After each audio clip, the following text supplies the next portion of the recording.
आदिवासी विकास मंत्री अशोक उईके यांच्या उपस्थितीत आदिवासी कलावंतांसोबत संवाद या कार्यक्रमाचे आयोजन आज नंदुरबार जिल्हा नियोजन कार्यालय येथे करण्यात आले होते।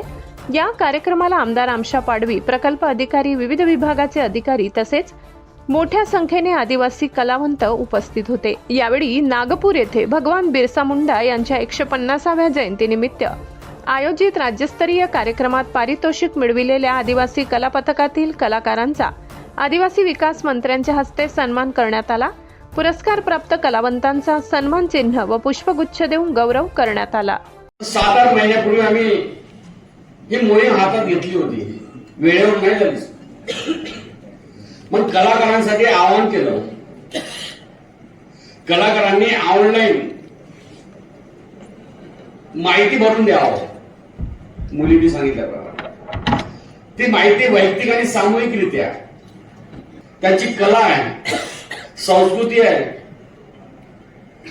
त्याचं सादरीकरण करण्यासाठी कोणाला संधी दिल्या गेल्या पाहिजे अशा प्रकारचा संकल्प घेऊन ऑनलाईन त्यांना आम्ही रजिस्ट्रेशन करण्यासाठी संधी दिली। आणि त्यांचे सूत्रधार जे आहे आमचे वीरेंद्रजी चंपानेरकर जी आहे यांच्या माध्यमातून 40,000 कलाकारांनी नोंदणी केली। जर चंपानेरकरजी, वीरेंद्रजी तुम्ही जे हा पुढाकार घेतला असता तर मलाही म्हटलं असतं की उईके तुम्ही विदर्भातलेच असल्यामुळे तिथल्याच लोकांना प्राधान्य देता, त्यामुळे सर्व महाराष्ट्रातल्या आज समोर बसलेले माझे जे कलाकार आहेत त्यांना सुद्धा संधी मिळाली। त्याच्यामध्ये कुठल्या प्रकारचा भेदभाव नव्हता केला, वैयक्तिक आणि सामूहिक। मग सोबतच थांबलो नाही आम्ही, विभाग, जिल्हा विभाग आणि राज्यस्तरीयवर आमची निवड केली। त्यामुळे जी वास्तविकता आहे ती वास्तविकता समोर आली पाहिजे हा संकल्प घेऊन आम्ही काम करण्याचे प्रयत्न केले। अतिशय मेहनत करून हा कार्यक्रम यशस्वी करण्यासाठी सहकार्य केलं।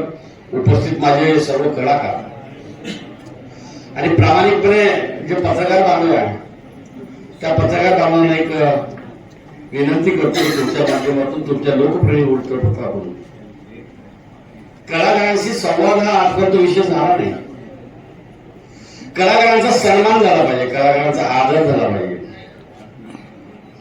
ग्रामीण भागातला शेवटच्या गावातला व्यक्ती जो आहे, आदिवासी समाजाची गौरवशाली इतिहास आणि आदर्श संस्कृती जपण्याचं जो काम करतो,